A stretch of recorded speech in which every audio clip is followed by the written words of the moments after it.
ਸਤਿ ਸ਼੍ਰੀ ਅਕਾਲ, ਤੁਸੀਂ ਦੇਖ ਰਹੇ ਹੋ ਐਫਵਾਈ ਮੀਡੀਆ। ਮੈਂ ਹਾਂ ਤੁਹਾਡੇ ਨਾਲ ਅਰਸ਼ਦੀਪ। ਕੋਵਿਡ-19 ਦੇ ਇਸ ਪੈਂਡੈਮਿਕ ਦੇ ਥਰੂ ਜੋ ਅਸੀਂ ਸਿਚੁਏਸ਼ਨ ਦੇ ਵਿੱਚੋਂ ਲੰਘ ਰਹੇ ਹਾਂ, ਉਹਦੇ ਨਾਲ ਡੀਲ ਕਰਨ ਦੇ ਲਈ ਫੈਡਰਲ ਗਵਰਨਮੈਂਟ ਸਾਡੇ ਲਈ ਹਰ ਰੋਜ਼ ਨਵੀਂ ਅਪਡੇਟ ਕਰਦੀ ਹੈ, ਸਾਡੇ ਲਈ ਨਵੇਂ ਜੋ ਫਾਈਨੈਂਸ਼ੀਅਲ ਬੈਨੀਫਿਟਸ ਨੇ ਉਹ ਦੇ ਰਹੀ ਹੈ, ਤਾਂ ਕਿ ਸਾਨੂੰ ਕਿਸੇ ਨੂੰ ਵੀ ਇਹ ਨਾ ਸੋਚਣਾ ਪਵੇ ਕਿ ਅਸੀਂ ਕੰਮ ਤੇ ਜਾਣਾ ਹੈ ਜਾਂ ਸਾਡੇ ਕੋਲ ਕੰਮ ਨਹੀਂ ਹੈ ਤਾਂ ਅਸੀਂ ਕਿੱਥੋਂ ਗਰੋਸਰੀ ਲਵਾਂਗੇ, ਕਿੱਥੋਂ ਸਾਡੀਆਂ ਦਵਾਈਆਂ ਚੱਲਣਗੀਆਂ। ਸੋ ਹਰ ਰੋਜ਼ ਬਰੀਫਿੰਗ ਦੇ ਵਿੱਚ ਪ੍ਰਧਾਨ ਮੰਤਰੀ ਜਸਟਿਨ ਟਰੂਡੋ ਦੇ ਦੁਆਰਾ ਵੀ ਸਾਨੂੰ ਅਪਡੇਟਸ ਕੀਤੀਆਂ ਜਾਂਦੀਆਂ ਨੇ। ਤੇ ਅੱਜ ਅਸੀਂ ਜੋ ਸਰੀ ਸੈਂਟਰ ਤੋਂ ਐਮਪੀ ਨੇ ਰਣਦੀਪ ਸਿੰਘ ਸਰਾਏ, ਉਹਨਾਂ ਦੇ ਨਾਲ ਗੱਲਬਾਤ ਕਰਦੇ ਹਾਂ ਤੇ ਜਾਣਦੇ ਹਾਂ ਅਪਡੇਟਸ ਦੇ ਬਾਰੇ ਕਿ ਫੈਡਰਲ ਸਰਕਾਰ ਕੀ ਕੁਝ ਕਰ ਰਹੀ ਹੈ। ਸੋ ਮਿਸਟਰ ਸਰਾਏ, ਸਭ ਤੋਂ ਪਹਿਲਾਂ ਸਵਾਗਤ ਹੈ ਤੁਹਾਡਾ। ਸਤਿ ਸ਼੍ਰੀ ਅਕਾਲ ਤੁਹਾਡੇ ਸਾਰੇ ਸਰੋਤਿਆਂ ਨੂੰ। ਬਿਲਕੁਲ ਜੀ। ਸੋ ਮਿਸਟਰ ਸਰਾਏ, ਮੈਨੂੰ ਪਤਾ ਹੈ ਕਿ ਇਸ ਪੈਂਡੈਮਿਕ ਦੇ ਥਰੂ ਜਿਹੜੇ ਤੁਹਾਡੀਆਂ ਮੀਟਿੰਗਸ ਨੇ ਉਹ ਨਹੀਂ ਹੋ ਰਹੀਆਂ, ਵਿਰਚੁਅਲ ਮੀਟਿੰਗਸ ਹੋ ਰਹੀਆਂ ਨੇ। ਤੁਸੀਂ ਆਪਣੀ ਕੌਂਸਟੀਟੂਐਂਸੀ ਦੇ ਵਿੱਚ ਲੋਕਾਂ ਨੂੰ ਜੋ ਵਿਰਚੁਅਲ ਮੀਟਿੰਗ ਦੇ ਥਰੂ ਗੱਲਬਾਤ ਕਰ ਰਹੇ ਹੈਗੇ ਆ। ਸੋ ਸਭ ਤੋਂ ਪਹਿਲਾਂ ਜੇ ਅਸੀਂ ਕੌਂਸਟੀਟੂਐਂਸੀ ਦੀ ਗੱਲ ਕਰੀਏ ਤਾਂ ਲੋਕਾਂ ਨੂੰ ਕਿਹੜੀਆਂ ਪਰੇਸ਼ਾਨੀਆਂ ਤੁਹਾਡੇ ਤੱਕ ਸਾਂਝੀਆਂ ਕਰਨੀਆਂ ਪੈ ਰਹੀਆਂ ਨੇ?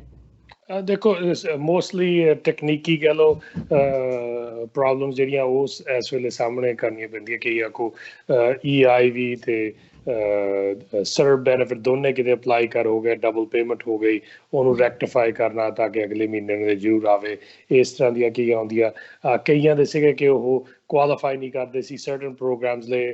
ਅਗੇਨ ਟੈਕਨੀਕੀ ਤੌਰ 'ਤੇ ਉਹਨਾਂ ਦਾ ਮੈਟਰਨਿਟੀ ਲੀਵ ਸੀ ਪਹਿਲਾਂ ਜਾਂ ਨਹੀਂ, ਜਾਂ ਉਹ ਵੇਜ ਸਬਸਿਡੀ ਲਈ ਅਪਲਾਈ ਕਰਦੇ ਸੀਗੇ, ਪਰ ਉਹ ਕਿਉਂਕਿ ਉਹਨਾਂ ਦੀ ਆਪ ਦੀ ਕੰਪਨੀ ਆ, ਉਹਨਾਂ ਨੂੰ ਨਹੀਂ ਸੀ ਸਮਝ ਆਉਂਦੀ ਵੀ ਉਹ ਕਿੱਦਾਂ ਅਪਲਾਈ ਕਰ ਸਕਣ। ਜਿਵੇਂ ਟਰੱਕਰ ਵੀਰ ਆ ਜਾਂ ਟੈਕਸੀ ਵਾਲੇ ਆ, ਉਹਨਾਂ ਦਾ ਰਿਜ਼ੋਲਵ ਕੀਤਾ। ਇਸ ਤਰ੍ਹਾਂ ਦੀਆਂ ਪਹਿਲਾਂ ਸ਼ਿਕਾਇਤਾਂ ਹੁੰਦੀਆਂ ਸੀ, ਉਹ ਨਾਲ ਦੀ ਨਾਲ ਉਹ ਤਕਰੀਬਨ ਰਿਜ਼ੋਲਵ ਕੀਤੀਆਂ ਜਾਂਦੀਆਂ।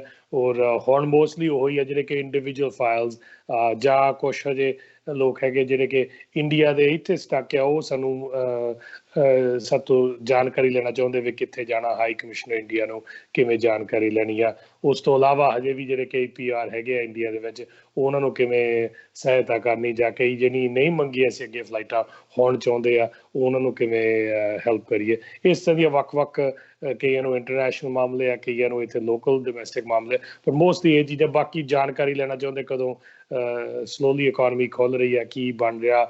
ਕਈ ਲੋਕਾਂ ਨੂੰ ਬਹੁਤ ਹੈਗਾ ਇੰਟਰਸਟ ਔਰ ਕੰਸਰਨ ਉਹਦਾ, ਔਰ ਉਹ ਸਾਡੇ ਕੋਲ ਆਉਂਦੇ ਆ।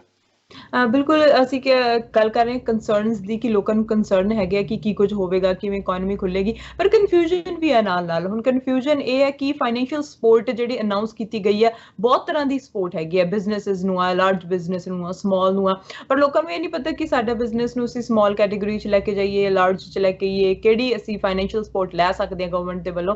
ਸੋ ਇਹ ਸਾਰੀਆਂ ਕਨਫਿਊਜ਼ਨ ਨੂੰ ਦੂਰ ਕਰਨ ਦੇ ਲਈ ਕੁਝ ਅਜਿਹਾ ਕੀਤਾ ਜਾ ਰਿਹਾ ਗਵਰਨਮੈਂਟ ਨੂੰ, ਤਾਂ ਕਿ ਲੋਕ ਜਿਹੜੇ ਨੇ ਉਹ ਕਨਫਿਊਜ਼ ਨਾ ਹੋਣ।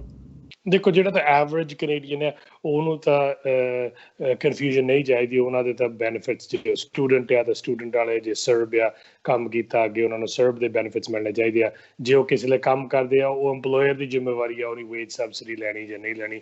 ਉਹਨਾਂ ਦਾ ਉਹਦੇ ਵਿੱਚ ਕੋਈ ਕੰਸਰਨ ਨਹੀਂ ਹੈਗਾ। ਉਹ ਨਹੀਂ ਤਾਂ ਉੱਥੇ ਜੇ ਕੰਮ 'ਤੇ ਸੱਦਿਆ ਤਾਂ ਉਹਨਾਂ ਨੂੰ ਕੰਮ 'ਤੇ ਜਾਣਾ ਚਾਹੀਦਾ। ਉਹਨਾਂ ਨੂੰ ਇਹ ਕੰਸਰਨ ਚਾਹੀਦੀ ਹੈ ਜਾਂ ਵੀ ਕਿਵੇਂ ਉਹਨਾਂ ਨੂੰ ਜੇ ਸਰਵ ਮਿਲਦਾ ਤਾਂ ਪਾਰਟ ਟਾਈਮ ਕੰਮ ਕਰਦੇ, ਕਿੰਨਾ ਉਹ ਬਣਾ ਸਕਦੇ ਜਿਹਦੇ ਨਾਲ ਕਟਆਊਟ ਨਾ ਹੋਣ, ਕੋਈ ਡਿਸਕਾਊਂਟ ਨਾ ਉਹਨਾਂ ਦੇ ਸਰਵ ਦੇ ਉੱਤੇ ਹੋਵੇ, ਉਹ ਹੁੰਦੀ ਹੈ। ਜਿਹੜੇ ਬਿਜ਼ਨਸ ਹੈਗੇ ਆ ਉਹਨਾਂ ਨੂੰ ਮੈਜੋਰਟੀ ਆਪਣੇ ਕਮਿਊਨਿਟੀ ਦੇ ਸਮਾਲ ਬਿਜ਼ਨਸ ਆ, ਉਹਨਾਂ ਦੀ ਵੇਜ ਸਬਸਿਡੀ ਔਰ $40,000 ਜਿਹੜਾ ਇੰਟਰਸਟ ਫਰੀ ਲੋਨ ਆ, ਔਰ ਜਿਹਦੇ ਵਿੱਚ 10,000 ਮਾਫ ਹੁੰਦਾ, ਇਹ ਇਹਨਾਂ ਵਾਸਤੇ ਲਾਗੂ ਹੁੰਦਾ ਜਿਨ੍ਹਾਂ ਦੀ 30% ਐਟਲੀਸਟ ਬਿਜ਼ਨਸ ਘਟਿਆ, ਰੈਵਨਿਊ ਘਟਿਆ। ਉਸ ਤੋਂ ਇਲਾਵਾ ਜਿਹੜੀਆਂ ਉਹਨਾਂ ਤੋਂ ਵੱਡੀਆਂ ਕੰਪਨੀਆਂ ਹੈਗੀਆਂ, ਉਹਨਾਂ ਨੂੰ ਹੋਰ ਲੋਨ ਦੀ ਕਪੈਸਿਟੀ ਹੈਗੀ 6.5 ਮਿਲੀਅਨ ਤੱਕ, 2.5 ਤੋਂ 6.5 ਮਿਲੀਅਨ ਤੱਕ ਆਈ ਬਲੀਵ, ਉਹ BDC ਤੋਂ ਲੈ ਸਕਦੇ ਆ, ਜਿਨ੍ਹਾਂ ਉਹਨਾਂ ਨੂੰ ਟੈਂਪਰਰੀ ਆਪਣੇ ਬਿਲਸ ਦੇਣ ਵਾਸਤੇ, ਸ਼ੋਰਟਫਾਲ ਰੈਵਨਿਊ ਦੇ ਸ਼ੋਰਟਫਾਲਸ ਦੇਣ ਵਾਸਤੇ ਉਹਨਾਂ ਨੂੰ ਮਿਲ ਸਕਦਾ ਪੈਸਾ, ਉਹ ਉਹਨਾਂ ਵਾਸਤੇ ਆ। ਤਾਂ ਜਿਹੜੀਆਂ ਲਾਰਜ ਕਾਰਪੋਰੇਸ਼ਨਸ ਹੈਗੀਆਂ, ਉਹਨਾਂ ਲਈ ਇੱਕ ਲਾਰਜ ਐਮਰਜੈਂਸੀ ਫੰਡ ਹੈਗਾ, ਜਿਹਨੂੰ ਲੀਫ ਕਹਿੰਦੇ ਆ। ਉਹ ਹੈਗਾ ਜਿਹੜੀਆਂ ਵੱਡੀਆਂ ਜਿੱਦਾਂ ਮਿਲਸ ਹੈਗੀਆਂ, 100 EMPLOYEES ਤੋਂ ਅਬਵ ਹੈ, 300 ਦਾ ਰੈਵਨਿਊ ਉਹਨਾਂ ਦਾ ਸਾਲ ਤੋਂ ਵੱਧ ਆ, ਉਹਨਾਂ ਨੂੰ 60 ਮਿਲੀਅਨ ਅਬਵ ਜੇ ਉਹਨਾਂ ਨੂੰ ਬ੍ਰਿਜ ਫਾਈਨੈਂਸਿੰਗ ਦੀ ਲੋੜ ਆ, ਉਹ ਲੋਨ ਉਹਨਾਂ ਵਾਸਤੇ ਹੈਗੇ ਤਾਂ ਕਿ ਉਹ ਇਹ ਜਿਹੜਾ COVID-19 ਦਾ ਪੀੜਤ ਆਈ ਹੈ ਇਹਨੂੰ ਨਿਭਾਉਣ ਵਾਸਤੇ ਉਹ ਕਰ ਸਕਦੇ। ਸੋ ਇਹ basically all 3 level, small, medium and large business ਵਾਸਤੇ ਕੀਤੇ ਜਾ ਰਹੇ ਆ। ਪਰ ਐਵਰੇਜ ਕੈਨੇਡੀਅਨ ਨੂੰ ਉਹਨੂੰ ਆਪਣਾ ਸਿਰਫ ਇੰਪਲੋਇਮੈਂਟ ਦੇ ਲੈਵਲ ਤੱਕ ਕੰਸਰਨ ਚਾਹੀਦਾ, ਔਰ ਉਹ ਸਾਰੇ ਕਾਫੀ ਸਿੰਪਲ ਕੀਤੇ ਗਏ ਆ। ਅਸੀਂ ਜਿਵੇਂ ਹੁਣ CERB ਤੇ EI ਦੀ ਤੁਸੀਂ ਗੱਲ ਕੀਤੀ ਹੈ ਕਿ ਲੋਕਾਂ ਨੂੰ ਸੀਗਾ ਕਿ ਅਸੀਂ ਦੋਨੇ ਅਪਲਾਈ ਕਰਤੇ ਆ ਤਾਂ ਹੁਣ ਅਸੀਂ ਵਾਪਸ ਕਿਵੇਂ ਕਰਨੇ ਆ, ਜਾਂ ਜਿਨ੍ਹਾਂ ਨੇ ਕਈ ਲੋਕਾਂ ਨੇ 15 ਦਿਨ ਦੀ ਛੁੱਟੀ ਲਈ ਸੀਗੀ COVID-19 ਦੇ ਸਿੰਪਟਮ ਕਰਕੇ, ਪਰ ਉਹਨਾਂ ਨੇ ਅਪਲਾਈ ਕਰ ਦਿੱਤਾ 1 ਮਹੀਨੇ ਦਾ, ਤਾਂ ਉਹ ਸੋਚ ਰਿਹਾ ਹੁਣ ਅਸੀਂ 15 ਦਿਨਾਂ ਦਾ ਕਿਵੇਂ ਵਾਪਸ ਕਰੀਏ। ਤਾਂ ਫਿਰ ਉਹ ਆਪਣੇ EMPLOYER ਕੋਲ ਜਾ ਰਹੇ ਆ ਕਿ ਸਾਨੂੰ 1 ਮਹੀਨੇ ਦੀ ਛੁੱਟੀ ਦੇ ਦਿਓ ਤਾਂ ਕਿ ਜਿਹੜਾ ਸਰਵਿਸ 1 ਮਹੀਨੇ ਦਾ ਅਪਲਾਈ ਕੀਤਾ ਹੋਇਆ ਉਹ ਸਾਨੂੰ ਸਾਰਾ ਪੂਰਾ ਆ ਜਾਵੇ। ਸੋ ਇਹ ਜਦੋਂ ਵਾਪਸ ਕਰਨ ਦੀ ਗੱਲ ਆਉਂਦੀ ਹੈ ਤਾਂ ਕੀ ਕਰ ਸਕਦੇ ਆ ਜਦੋਂ ਉਹ ਇਸ ਤਰ੍ਹਾਂ ਨਾਲ ਅਪਲਾਈ ਕਰਦੇ ਆ? ਤਾਂ ਸ਼ੋਰ ਉਹਨਾਂ ਨੂੰ ਸਰਵਿਸ ਕੈਨੇਡਾ ਨੂੰ ਕੰਟੈਕਟ ਕਰਨਾ ਪੈਂਦਾ ਹੈਗਾ। ਥੋੜਾ ਕੰਪਲਿਕੇਟਡ ਪ੍ਰੋਸੈਸ ਹੈ, ਬੈਕ ਰਿਟਰਨ ਕਰਕੇ ਮੈਨ ਪਾਵਰ ਥੋੜੀ ਹੈ ਔਰ ਕਨਫਿਊਜ਼ਨ ਆਉਂਦੀ ਹੈ, ਪਰ ਮੈਂ ਉਹਨਾਂ ਨੂੰ ਇਹ ਸਲਾਹ ਦਿੰਦਾ ਕਿ ਉਹ ਐਟਲੀਸਟ ਉਹ ਜਿਹੜਾ ਪੈਸਾ ਐਕਸਟਰਾ ਜਾਇਆ ਉਹ ਇੱਕ ਸਾਈਡ ਤੇ ਰੱਖ ਲੈਣ, ਉਹਨੂੰ ਟੱਚ ਨਾ ਕਰਨ ਤਾਂ ਕਿ ਉਹਨਾਂ ਨੂੰ ਕੋਈ ਦਿੱਕਤ ਨਾ ਆਵੇ। ਤਾਂ ਉਹਨਾਂ ਨੂੰ ਨੋਟੀਫਾਈ ਕਰ ਦੇਣ, ਉਹਨਾਂ ਨੂੰ CRA ਨੂੰ ਕਾਲ ਕਰਕੇ ਜਾਂ ਸਰਵਿਸ ਕੈਨੇਡਾ ਨੂੰ, ਤਾਂ ਉਹ ਜਦੋਂ ਉਹਨਾਂ ਦਾ ਇੰਪਲੀਮੈਂਟ ਹੋਊਗਾ ਉਹ ਤੁਹਾਤੋਂ ਨਾ ਪੈਸੇ ਵਿਦਡਰਾ ਕਰ ਲੈਣਗੇ ਜਾਂ ਉਹ ਤੁਹਾਤੋਂ ਬੈਕ ਲੈ ਲੈਣਗੇ, ਪਰ ਤੁਹਾਨੂੰ ਪੀਨਲਾਈਜ਼ ਨਹੀਂ ਕੋ ਕਰਨਗੇ। ਸੋ ਉਹਦੀ ਫਿਕਰ ਕਰਨ ਦੀ ਲੋੜ। ਪਰ ਕਈਆਂ ਨੂੰ ਉਹਨਾਂ ਨੂੰ ਪ੍ਰੋਬਲਮ ਆਉਂਦੀ ਜਿਹੜੇ ਕਿ ਖਰਚ ਲੈਂਦੇ ਪੈਸੇ ਫਿਰ ਮੁੜ ਕੇ ਆਉਂਦੇ ਆ, ਉਹਨਾਂ ਵਾਸਤੇ ਮੁਸ਼ਕਿਲ ਹੈ। ਸੋ ਆਈਡੀਅਲੀ ਉਹਨੂੰ ਸਾਈਡ ਤੇ ਰੱਖ ਲਓ ਤਾਂ ਉਹਨਾਂ ਚਿਰ ਉਹਨੂੰ ਸਰਵਿਸ ਕੈਨੇਡਾ ਦੱਸ ਦਿਓ। ਜਦੋਂ ਪਿਕਅਪ ਕਰਨਗੇ ਜਾਂ ਤੁਹਾਨੂੰ ਦੱਸਣਗੇ ਕਿ ਸਾਨੂੰ ਰਿਟਰਨ ਕਰ ਦਿਓ ਇਹ ਫੰਡਸ ਡਰਾਫਟ ਰਾਹੀਂ ਜਾਂ ਚੈੱਕ ਰਾਹੀਂ, ਤਾਂ ਉਹ ਦੱਸ ਦਿਓ ਜਾਂ ਬੈਂਕ ਰਾਹੀਂ ਤੁਸੀਂ ਕਰ ਸਕਦੇ ਆ, ਫਿਰ ਉਹਨਾਂ ਨੂੰ ਨੋਟੀਫਾਈ ਕਰ ਦੇਵੇ ਤੁਹਾਡੇ ਪੈਸੇ ਮੁੜ ਗਏ। ਪਰ ਪੇਸ਼ੈਂਟ ਜ਼ਰੂਰ ਰਹਿਣ ਕਿਉਂਕਿ ਇਹਦੇ ਵਿੱਚ ਥੋੜ੍ਹਾ ਟਾਈਮ ਲੱਗ ਜਾਂਦਾ, ਕਿਉਂਕਿ ਉਹ ਸਾਰੇ ਹੁਣ ਰਿਮੋਟਲੀ ਕੰਮ ਕਰ ਰਹੇ ਆਪਣੇ ਘਰਾਂ ਤੋਂ। ਜਿਹੜੀ ਮੇਲ ਆ ਜਾਂ ਜਦੋਂ ਡਾਟਾ ਐਂਟਰ ਹੁੰਦੀ ਆ ਉਹ ਇੰਨੀ ਫਾਸਟ ਨਹੀਂ ਉਹਨਾਂ ਤੱਕ ਪਹੁੰਚਦੀ। ਕਿਉਂਕਿ ਵਾਰ-ਵਾਰ ਕਿਹਾ ਜਾ ਰਿਹਾ ਹੈ ਕਿ ਜੇ ਕੋਈ ਫਰਾਡਰੈਂਟ ਹੈਗਾ ਆ, ਜੇ ਕਿਸੇ ਨੇ ਫਰਾਡ ਕਰ ਵੀ ਦਿੱਤਾ ਹੈਗਾ ਆ, ਤਾਂ ਉਹਨਾਂ ਨੂੰ ਆਪਣੇ ਪੈਸੇ ਹੈਗੇ ਆ ਉਹ ਵੀ ਵਾਪਸ ਕਰ ਦੇਣੇ ਚਾਹੀਦੇ ਨੇ, ਕਿਉਂਕਿ ਪੈਨਲਟੀਆਂ ਜਿਹੜੀਆਂ ਨੇ ਉਹ ਬਹੁਤ ਵੱਡੀਆਂ ਹੋਣਗੀਆਂ ਜੇ ਨੈਕਸਟ ਪਤਾ ਲੱਗ ਜਾਂਦਾ, ਕਿਉਂਕਿ ਸਰਵਿਸ ਕੈਨੇਡਾ ਜਾਂ CRA ਨੂੰ ਪਤਾ ਤਾਂ ਲੱਗ ਹੀ ਜਾਣਾ ਕਿ ਇਹ ਫਰਾਡ ਦੇ ਵਾਲੇ ਪੈਸੇ ਗਏ ਆ। ਪਰ ਹੁਣ ਜੇ ਅਸੀਂ ਬੈਨੀਫਿਟ ਦੀ ਗੱਲ ਕਰ ਰਹੇ ਹਾਂ ਫੈਡਰਲ ਸਰਕਾਰ ਦੇ ਵੱਲੋਂ, ਸੋ ਸਮਾਲ ਬਿਜ਼ਨੈਸਿਸ ਨੂੰ ਜੋ ਰੈਂਟਲ ਰਿਲੀਫ ਦਿੱਤਾ ਗਿਆ ਹੈਗਾ ਆ, ਕਮਰਸ਼ੀਅਲ ਰੈਂਟਲ ਰਿਲੀਫ ਪ੍ਰੋਗਰਾਮ, ਉਹਦੇ ਲਈ ਉਹ ਅਪਲਾਈ ਕਰ ਸਕਦੇ ਹੈਗੇ ਆ। ਉਹ ਹੁਣ ਐਪਲੀਕੇਸ਼ਨਸ ਖੁੱਲ ਗਈਆਂ ਨੇ, ਉਹ ਕੌਣ ਅਪਲਾਈ ਕਰ ਸਕਦਾ ਹੈ ਤੇ ਕੌਣ ਐਪਲੀਕੇਸ਼ਨ ਦੇ ਸਕਦਾ? ਸ਼ੋਰ। ਸੋ ਇਹ ਪਹਿਲੀ ਗੱਲ ਤਾਂ ਇਹ ਨੈਸ਼ਨਲ ਪ੍ਰੋਗਰਾਮ ਆ, ਪਰ ਇਹ ਐਕਚੁਅਲੀ ਸੂਬਿਆਂ ਦੀ ਜ਼ਿੰਮੇਵਾਰੀ ਹੁੰਦੀ ਹੈ। ਜਿਹੜਾ ਰੈਂਟਲ ਆ, ਚਾਹੇ ਉਹ ਰੈਜ਼ੀਡੈਂਸ਼ੀਅਲ ਰੈਂਟ ਆ ਚਾਹੇ ਉਹ ਕਮਰਸ਼ੀਅਲ ਰੈਂਟ ਆ, ਇਹ ਸੂਬਿਆਂ ਦੀ ਜ਼ਿੰਮੇਵਾਰੀ ਹੁੰਦੀ ਹੈ। ਪਰ ਆਬਵੀਅਸਲੀ ਇਹ ਔਖਾ ਸਮਾਂ ਦੇਖਦਿਆਂ ਹੋਇਆ ਕੈਨੇਡਾ ਗਵਰਨਮੈਂਟ ਨੇ ਕਿਹਾ ਕਿ ਅਸੀਂ ਵੀ ਹਿੱਸਾ ਇਹਦੇ ਵਿੱਚ ਪਾਵਾਂਗੇ। ਸੋ ਇਹ ਜਿਹੜਾ ਪ੍ਰੋਗਰਾਮ ਹੈ ਇਹ 'ਚ 13 ਪ੍ਰੋਵਿੰਸਿਸ ਐਂਡ ਟੈਰੀਟੋਰੀਆਂ ਨੇ, ਤਾਂ 14ਵੀਂ ਸਰਕਾਰ ਫੈਡਰਲ ਗਵਰਨਮੈਂਟ ਨੇ ਰਲ ਕੇ ਬਣਾਇਆ ਸੀ। ਸੋ ਇਹ 13 ਦੀਆਂ 13 ਨੂੰ ਸਰਬਸੰਮਤੀ ਦੇ ਨਾਲ ਇਹ ਅਪਰੂਵ ਕਰਨਾ ਪਿਆ ਸੀ ਕਿ ਇਹਦੇ ਨਾਲ ਅਸੀਂ ਹਾਜ਼ਰ ਹੈਗੇ ਆ, ਅਸੀਂ ਆਪ ਵੀ ਸਪੋਰਟ ਕਰੋਗੇ। ਸੋ ਇਹਦੇ 'ਚ ਇਹ ਤਕਰੀਬਨ ਕਹਿ ਲਓ 25% ਸ਼ੇਅਰ ਹੈਗਾ, ਜਿਹਦੇ ਵਿੱਚ ਲੈਂਡਲੋਰਡ 25% ਜੇ ਮਾਫ਼ ਕਰਨ ਨੂੰ ਤਿਆਰ ਹੈਗਾ ਤਾਂ ਉਹ ਮਾਫ਼ ਕਰਦਾ ਆਪਣਾ ਰੈਂਟ। ਉਹਦੇ ਬੱਤੇ 75% ਫੈਡਰਲ ਗਵਰਨਮੈਂਟ ਲੋਨ ਦੇਊਗੀ ਰਾਈਟ ਵੇ, ਜਿਹਦੇ ਨਾਲ ਉਹਦਾ ਰੈਂਟ ਪੇ ਕਰੂਗੀ। ਉਹ ਤੋਂ ਬਾਅਦ ਜਿਹੜਾ ਹੈਗਾ 50% ਮਾਫ਼ ਕੀਤਾ ਜਾਊਗਾ, ਜਿਹੜਾ ਕਿ federal government and provincial government the share ਹੈ। ਸੋ 25% ਟੈਨੈਂਟ ਨੂੰ ਦੇਣਾ ਪਊਗਾ। ਸੋ ਇਹ ਐਪਲੀਕੇਸ਼ਨ ਲੈਂਡਲੋਰਡ ਨੂੰ ਕਰਨੀ ਪੈਂਦੀ ਜਦੋਂ ਟੈਨੈਂਟ ਉਹਨਾਂ ਦਾ ਰਿਕੁਐਸਟ ਕਰਦਾ, ਜੇ ਲੈਂਡਲੋਰਡ ਮੰਨੇ। ਸੋ ਇਹਦੇ 'ਚ ਇਹ ਜ਼ਰੂਰ ਰਿਕੁਆਇਰਮੈਂਟ ਹੈ ਕਿ ਟੈਨੈਂਟ ਐਂਡ ਲੈਂਡਲੋਰਡ ਦੋਨੇ ਇਹਦੇ 'ਚ ਸਹਿਮਤ ਹੋਣ, ਫਿਰ ਇਹ ਪ੍ਰੋਗਰਾਮ ਚੱਲਦਾ ਹੈਗਾ। ਸੋ ਇਹਦਾ April, May, June ਦੇ ਮੰਥ ਵਾਸਤੇ ਔਰ ਜੁਲਾਈ ਵਾਲੇ ਮੰਥ ਵਾਸਤੇ ਇਹ ਪ੍ਰੋਗਰਾਮ ਹੈਗਾ। ਇਹਦੀ ਐਪਲੀਕੇਸ਼ਨ BC ਦੇ ਪ੍ਰੋਵਿੰਸਾਂ ਵਾਸਤੇ ਅੱਜ ਖੁੱਲ ਗਈ ਹੈ, ਕੱਲ ਦੂਜੇ ਸੂਬਿਆਂ ਵਾਸਤੇ, ਉਸ ਤੋਂ ਬਾਅਦ ਵੀਕਐਂਡ ਤੋਂ ਬਾਅਦ ਸਾਰਿਆਂ ਲਈ ਇਹ ਖੁੱਲ ਜਾਣਾ। ਜੀ, ਸੋ ਇਹਦੇ ਲਈ ਅਸੀਂ ਆਪਣੇ ਵਿਊਅਰਸ ਨੂੰ ਵੀ ਦੱਸ ਦਈਏ ਕਿ ਇਹਦੇ ਲਈ ਜੇ ਤੁਹਾਨੂੰ ਕੋਈ ਕੁਐਸਚਨ ਹੈਗਾ ਤਾਂ ਉਹਦੇ ਲਈ ਤੁਸੀਂ www.chmc.ca ਦੇ ਉੱਤੇ ਵੀ ਵਿਜ਼ਿਟ ਕਰ ਸਕਦੇ ਆ ਜੇ ਤੁਹਾਨੂੰ ਕੋਈ ਵੀ ਕੁਐਸਚਨ ਹੈਗਾ ਹੈ ਇਸ ਅਸਿਸਟੈਂਸ ਪ੍ਰੋਗਰਾਮ ਦੇ ਬਾਰੇ। ਸੋ ਹੁਣ ਮਿਸਟਰ ਸਰਾਏ, ਅਸੀਂ ਗੱਲ ਕਰ ਰਹੇ ਹੈਗੇ ਆ ਕਿ ਫੈਡਰਲ ਗਵਰਨਮੈਂਟ ਦੇ ਵੱਲੋਂ ਬਹੁਤ ਸਾਰੇ ਫੰਡ ਦਿੱਤੇ ਜਾ ਰਹੇ ਨੇ ਤਾਂ ਕਿ ਕੋਈ ਵੀ ਕੈਨੇਡੀਅਨ ਜਿਹੜਾ ਹੈ ਉਹ ਇਹ ਨਾ ਸੋਚੇ ਕਿ ਅਸੀਂ ਹੁਣ ਕੱਲ੍ਹ ਨੂੰ ਕੀ ਕਰਾਂਗੇ, ਕੱਲ੍ਹ ਨੂੰ ਸਾਡੇ ਕੋਲ ਗਰੋਸਰੀ ਹੋਊਗੀ ਕਿ ਨਹੀਂ ਹੋਊਗੀ, ਸਾਡੇ ਬੱਚੇ ਕੱਲ੍ਹ ਨੂੰ ਘਰ ਦੇ ਵਿੱਚ ਸੇਫ ਹੋਣਗੇ ਕਿ ਨਹੀਂ ਹੋਣਗੇ। ਪਰ ਹੁਣ ਫੈਡਰਲ ਗਵਰਨਮੈਂਟ ਦੀ ਜਿਹੜੀ ਵੇਜ ਸਬਸਿਡੀ ਸੀਗੀ ਉਹ ਜਿਹੜੀ ਕੈਨੇਡੀਅਨਸ ਦੇ ਲਈ ਦਿੱਤੀ ਗਈ ਸੀ, ਉਹ ਹੁਣ ਇੱਕ ਚੀਜ਼ ਜਿਹੜੀ ਸਾਹਮਣੇ ਆ ਰਹੀ ਹੈ, ਖਾਸ ਕਰਕੇ ਬਲਾਕ ਕਿਊਬੈਕ ਪਾਰਟੀ ਦੇ ਜਿਹੜੇ ਨੇਤਾ ਨੇ ਉਹ ਕਹਿ ਰਹੇ ਨੇ ਕਿ ਲਿਬਰਲਸ ਤੇ ਕੰਜ਼ਰਵੇਟਿਵਸ ਨੂੰ ਖੁਦ ਦੇ ਲਈ ਇਹ ਕਰਨੀ ਨਹੀਂ ਚਾਹੀਦੀ ਸੀ ਅਪਲਾਈ। ਗ੍ਰੀਨ ਪਾਰਟੀ ਤੇ NDP ਪਾਰਟੀ ਦੀ ਤਾਂ ਸਮਝ ਚ ਆਉਂਦੀ ਹੈ ਕਿ ਉਹਨਾਂ ਦੇ ਕੋਲੇ ਜੋ ਉਹਨਾਂ ਦੇ ਫੰਡ ਰੇਜ਼ਰ ਸੀਗੇ ਉਹ ਉਹਨਾਂ ਕੋਲ ਘੱਟ ਸੀਗੇ, ਪਰ ਲਿਬਰਲਸ ਤੇ ਕੰਜ਼ਰਵੇਟਿਵਸ ਦੇ ਲਈ ਇਹ ਅਨਐਕਸੈਪਟੇਬਲ ਹੈਗੇ ਆ। ਤੁਸੀਂ ਇਹ ਕਿਸ ਤਰ੍ਹਾਂ ਲੈਂਦੇ ਹੋ?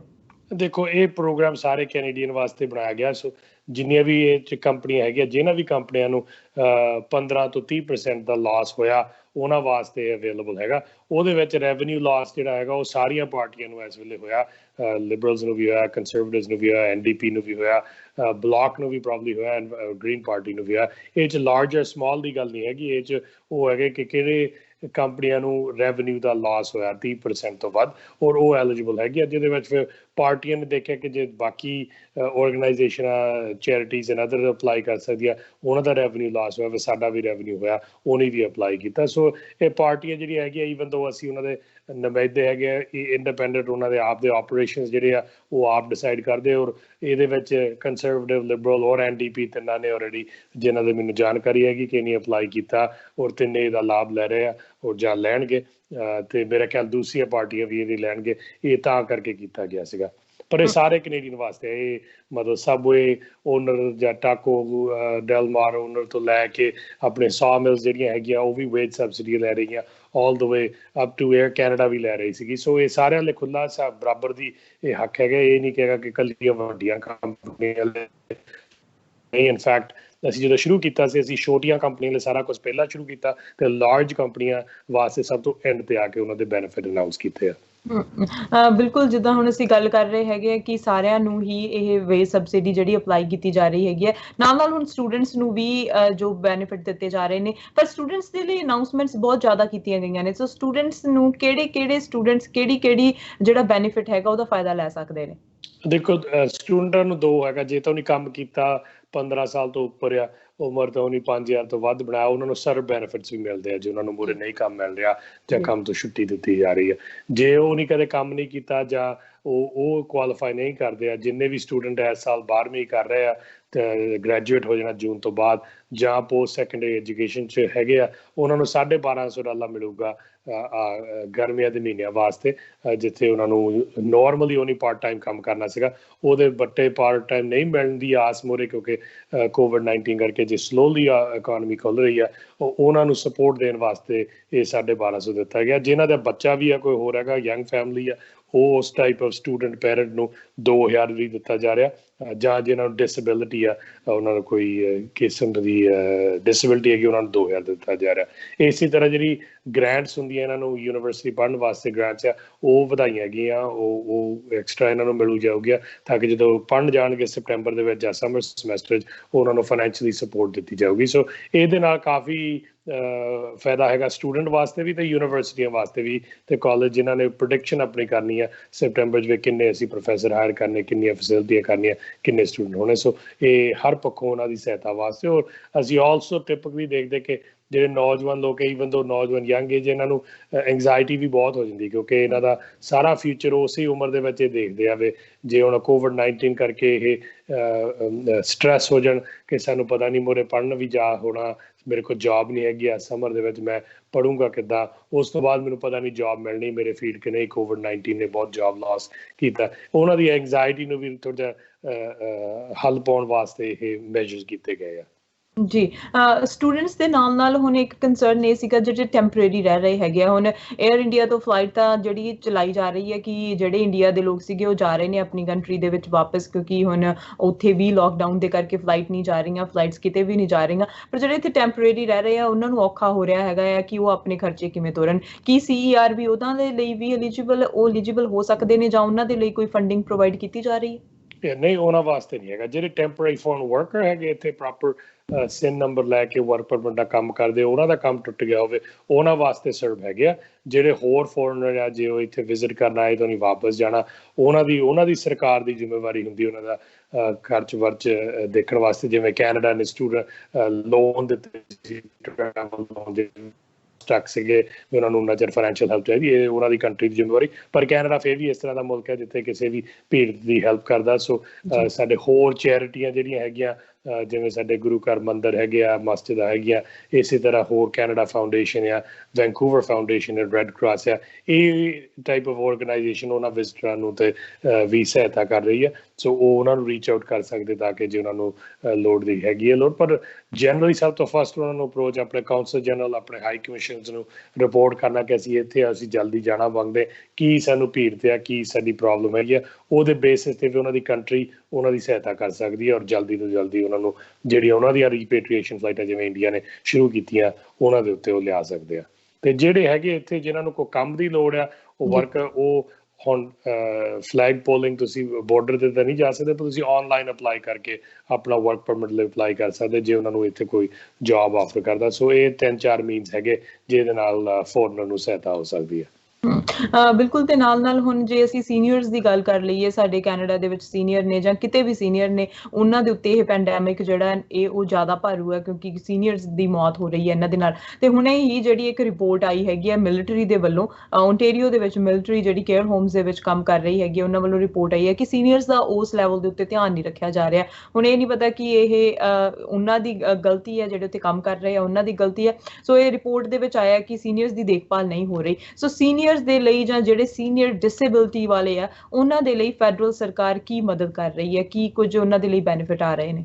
ਦੇਖੋ, ਜਿਹੜਾ ਉਹ ਹਸਪੀਟਲਾਂ ਦੇ ਵਿੱਚ ਜਿੱਥੇ ਅਸੀਂ ਜਦੋਂ ਦੇਖਿਆ ਕਿ ਉਹਨਾਂ ਕੋਲ ਅਨਫ ਬਹੁਤ ਸਪਰੈਡ ਜ਼ਿਆਦਾ ਹੋ ਰਹੀ ਸੀਗੀ COVID-19, ਲੱਗਦਾ ਸੀ ਕਿ ਉਹਨਾਂ ਦੇ ਮੈਜਰਸ ਠੀਕ ਨਹੀਂ ਹੈਗੇ, ਅਸੀਂ ਉੱਥੇ ਕੈਨੇਡੀਅਨ ਮਿਲਟਰੀ ਦੇ ਜਿਹੜੇ ਡਾਕਟਰ ਤੇ ਨਰਸਿਸ ਤੇ ਹਸਪੀਟਲ ਵਰਕਰਸ ਹੈਗੇ ਉਹ ਭੇਜੇ ਆ, ਤੇ ਉਹਨੇ ਬਹੁਤ ਗੰਭੀਰ ਬਹੁਤ ਸੀਰੀਅਸ ਕੰਡੀਸ਼ਨ ਦੇਖੀਆਂ ਉੱਥੇ, ਔਰ ਕਈਆਂ ਨੂੰ ਈਵਨ ਪੋਸਟ ਟਰਾਮੈਟਿਕ ਸਟ੍ਰੈਸ ਡਿਸਆਰਡਰ ਹੋਣ ਦਾ ਵੀ ਚਾਂਸ ਹੈਗੇ ਕਿ ਇੰਨੀ ਨੈਗਲੈਕਟ ਦੇਖੀ ਆ। ਉਹਨਾਂ ਦੇ ਉੱਤੇ ਕਾਰਵਾਈ ਔਰ ਇਨਕੁਆਇਰੀ ਹੋਊਗੀ। ਇਹ ਉਹਦਾ ਜਿਹੜੇ ਸੀਨੀਅਰ ਹੋਮਸ ਹੈ ਪ੍ਰੋਵਿੰਸ਼ੀਅਲ ਗਵਰਨਮੈਂਟ ਦੇ ਅੰਡਰ ਆਉਂਦੇ ਆ, ਪ੍ਰੋਵਿੰਸ਼ੀਅਲ ਹੈਲਥ ਅਥਾਰਟੀ ਦੇਖ ਰਹੀ ਹੈ। ਮੈਂ ਉਹਨਾਂ ਦੇ ਪ੍ਰੀਮੀਅਰ ਰੌਬ ਫੋਰਡ ਦੀ ਵੀ ਦੇਖੀ ਹੈ ਕਿ ਉਹ ਵੀ ਕਾਫੀ ਡਿਸਟਰਬ ਸੀਗੇ ਇਹਨਾਂ ਗੱਲਾਂ ਸੁਣ ਕੇ, ਔਰ ਜ਼ਰੂਰ ਇਹਨਾਂ ਦੇ ਉੱਤੇ ਇਨਕੁਆਇਰੀ ਹੋ ਕੇ ਔਰ ਪਤਾ ਕੀਤਾ ਜਾਊਗਾ ਵੀ ਇਹ ਕਿਹਦੇ ਕਾਰਨ ਇਹ ਇੰਨਾ ਨੈਗਲੈਕਟ ਕੀਤਾ ਜਾ ਰਿਹਾ। ਇਹ ਹੋਣਾ ਨਹੀਂ ਚਾਹੀਦਾ। ਸਾਡੇ ਸੀਨੀਅਰਾਂ ਨੇ ਇੰਨੇ ਟੈਕਸ ਕੰਟਰੀਬਿਊਟ ਕੀਤੇ, ਇੰਨੀ ਕੰਟਰੀ ਵਾਸਤੇ ਦਿੱਤਾ, ਜਦੋਂ ਉਹਨਾਂ ਦੀ ਐਂਡ ਆਫ ਲਾਈਫ ਜਾਂ ਐਂਡ ਆਫ ਈਅਰਸ ਉਹਨਾਂ ਦੇ ਹੈਗੇ ਆ, ਉਹਨਾਂ ਨੂੰ ਕੋਈ ਉਹਨਾਂ ਦੀ ਸਾਨੂੰ ਸਪੋਰਟ ਕਰਨੀ ਚਾਹੀਦੀ, ਉਹਨਾਂ ਨੂੰ ਸਾਨੂੰ ਮਦਦ ਕਰਨੀ ਚਾਹੀਦੀ, ਉਹਨਾਂ ਨੂੰ ਸਹਾਇਤਾ ਕਰਨੀ ਚਾਹੀਦੀ ਹੈ ਜਿੰਨੀ ਵੱਧ ਤੋਂ ਵੱਧ। ਔਰ ਸਾਡੀ ਗਵਰਨਮੈਂਟ ਨੇ ਐਕਚੁਅਲੀ ਪਿਛਲੇ 5 ਸਾਲਾਂ ਦੇ ਵਿੱਚ 700 ਮਿਲੀਅਨ BC ਗਵਰਨਮੈਂਟ ਨੇ ਦਿੱਤਾ ਤਾਂ ਕਿ ਉਹ ਸੀਨੀਅਰ ਆਪਣੇ ਘਰਾਂ 'ਚ ਜ਼ਿਆਦਾ ਚਿਰ ਰਹਿ ਸਕਣ, ਆਪਣੀ ਉਹਨਾਂ ਨੂੰ ਹੈਲਥ ਕੇਅਰ ਸਰਵਿਸ ਘਰਾਂ 'ਚ ਹੀ ਹੋਰ ਮਿਲ ਸਕੂਗੀ।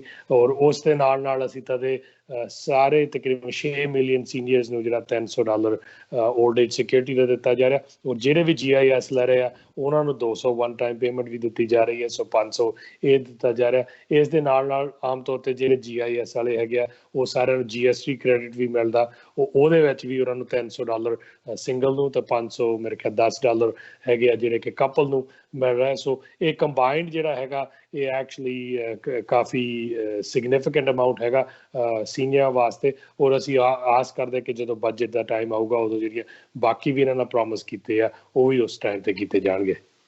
ਬਿਲਕੁਲ। ਬਜਟ ਦੀ ਤੁਸੀਂ ਗੱਲ ਕੀਤੀ ਹੈਗੀ ਹੈ ਕਿ ਬਜਟ ਜਿਹੜਾ ਹੈ ਉਹ ਇਸ ਟਾਈਮ ਦੇ ਉੱਤੇ ਜਿਹੜਾ ਹੋ ਜਾਣਾ ਚਾਹੀਦਾ ਸੀ, ਦੱਸ ਦੇਣਾ ਚਾਹੀਦਾ ਸੀ ਕਿ ਇਸ ਸਾਲ ਦਾ ਕੀ ਬਜਟ ਹੈਗਾ ਆ, ਪਰ ਇਸ ਪੈਂਡੈਮਿਕ ਦੇ ਕਰਕੇ ਜਿਹੜਾ ਬਜਟ ਹੈ ਉਹ ਵੀ ਡਿਲੇ ਕੀਤਾ ਜਾ ਰਿਹਾ ਹੈਗਾ ਆ। ਬਿਲ ਮੋਰਨਿਓ ਨੇ ਕਹਿ ਦਿੱਤਾ ਹੈ ਕਿ ਹੁਣ ਇਹ ਟਾਈਮ ਨਹੀਂ ਹੈਗਾ ਬਜਟ ਸ਼ੋਅ ਕਰਨ ਦਾ, ਪਰ ਬਜਟ ਦੇ ਨਾਲ ਹੁਣ ਅਸੀਂ ਜੇ ਗੱਲ ਕਰੀਏ ਤਾਂ ਬਹੁਤ ਸਾਰੇ ਫੰਡਸ ਜਿਹੜੇ ਰਿਲੀਜ਼ ਕੀਤੇ ਜਾ ਰਹੇ ਨੇ, ਕੈਨੇਡੀਅਨਸ ਨੂੰ ਦਿੱਤੇ ਜਾ ਰਹੇ ਨੇ, ਪਰ ਹੁਣ ਇਹ ਸਮਾਂ ਨਹੀਂ ਹੈ ਕਿ ਅਸੀਂ ਬਜਟ ਦੀ ਗੱਲ ਕਰੀਏ। ਪਰ ਫਿਰ ਵੀ ਤੁਸੀਂ ਬਜਟ ਨੂੰ ਕਿਸ ਤਰ੍ਹਾਂ ਦੇਖਦੇ ਹੋ ਫਿਊਚਰ ਦੇ ਵਿੱਚ, ਕਿ ਕਿੰਨਾ ਕੁ ਭਾਰ ਪੈਣ ਵਾਲਾ ਹੈ ਕੈਨੇਡੀਅਨ ਇਕੋਨਮੀ ਦੇ ਉੱਤੇ?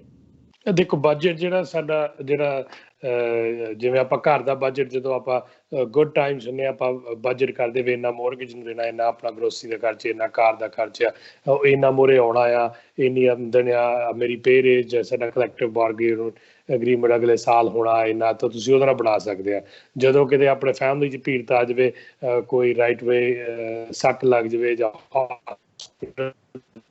ਕੰਮ, ਉਸ ਵੇਲੇ ਫਿਰ ਬਜਟ ਨਹੀਂ ਦੇਖਿਆ ਜਾਂਦਾ, ਉਸ ਵੇਲੇ ਇਹੀ ਦੇਖਿਆ ਜਾਂਦਾ ਵੀ ਅਸੀਂ ਕਿੱਦਾਂ ਸਪੋਰਟ ਕਰਨਾ, ਕੀ ਇਲਾਜ ਕਰਨਾ, ਕਿਵੇਂ ਸਾਰਿਆਂ ਨੂੰ ਠੀਕ ਰੱਖਣਾ। ਸੋ ਇਹ ਸਾਡੀ ਇਸ ਵੇਲੇ ਜਿਹੜਾ ਮਸਲਾ ਹੈਗਾ। ਜਿੱਥੇ ਆਪਾਂ ਅਗਾਂਹ ਦੇਖੀਏ, ਸਾਡਾ ਗੋਲ ਆਲਵੇਜ਼ ਇਹ ਹੈਗਾ ਕਿ ਅਸੀਂ ਇਨਵੈਸਟ ਕਰਦੇ ਲੋਕਾਂ ਦੇ ਵਿੱਚ, ਅਸੀਂ ਇਨਵੈਸਟ ਕਰਦੇ ਇਨਫਰਾਸਟਰਕਚਰ, ਤਾਂ ਉਹਨੂੰ ਇਕੋਨਮੀ ਦੀ ਗਰੋਥ ਕਿਵੇਂ ਹੁੰਦੀ ਆ। ਸੋ ਜਿਵੇਂ ਆਪਾਂ ਜੇ ਦੇਖੀਏ 80s ਦੇ ਵਿੱਚ ਜਾਂ 80s ਦੇ ਵਿੱਚ 2 ਜਾਂ 3 ਲੱਖ ਦਾ ਘਰ ਹੁੰਦਾ ਸੀ ਤਾਂ ਲੱਖ ਦਾ ਉੱਤੇ ਮੋਰਗੇਜ ਹੁੰਦਾ ਸੀ, ਜਾਂ 2 ਲੱਖ ਦਾ ਵੀ ਹੁੰਦਾ ਸੀ ਤਾਂ ਆਪਾਂ ਉਹਨੂੰ ਜੇ 1.5 ਲੱਖ ਦਾ ਲਾ ਲਓ ਤਾਂ ਕਹਿੰਦੇ ਸੀ 50% ਤੁਹਾਡਾ ਘਰ ਮੋਰਗੇਜ ਰਿਹਾ 3 ਲੱਖ ਦੇ ਘਰ ਨੂੰ। ਹੁਣ ਜੇ ਤੁਸੀਂ ਲਾਓ ਤਾਂ ਐਵਰੇਜ ਜਿਹੜਾ ਘਰ ਆ ਉਹ $1 ਮਿਲੀਅਨ ਦਾ, ਪਰ ਜੇ ਉਹਨੂੰ 3 ਲੱਖ ਦਾ ਵੀ ਮੋਰਗੇਜ ਹੋਵੇ ਉਹ ਸਿਰਫ 33% ਹੀ ਨੈਟਵਰਥ ਦਾ ਲੈਵਰੇਜ ਕੀਤਾ ਗਿਆ। ਸੋ ਪਰਸੈਂਟੇਜ ਆਫ ਜਿਹੜੀ ਤੁਹਾਡੀ ਐਸੈਟਸ ਆ ਐਕਚੁਅਲੀ ਤੁਹਾਡਾ ਕਰਜ਼ਾ ਘਟਿਆ ਆ, ਵਧਿਆ ਨਹੀਂ ਹੈਗਾ। ਸੋ ਇਸ ਤਰ੍ਹਾਂ ਦਾ ਸਾਡੇ ਨਾਲ ਗੋਲ ਇਹ ਹੈਗਾ ਕਿ ਅਸੀਂ ਇਕੋਨਮੀ ਨੂੰ ਗਰੋ ਕਰੀਏ, ਉਹ ਜ਼ਿਆਦਾ ਸਪੀਡ 'ਚ ਗਰੋ ਕਰੀਏ, ਤਾਂ ਜਿਹੜਾ ਡੈਟ ਆ ਉਹ ਘੱਟ ਸਪੀਡ 'ਚ ਗਰੋ ਹੋਈਏ। ਉਹ ਸਕਸੈਸਫੁਲ ਮਾਡਲ ਜਿਹੜਾ ਕੈਨੇਡਾ ਦਾ ਹੈਗਾ,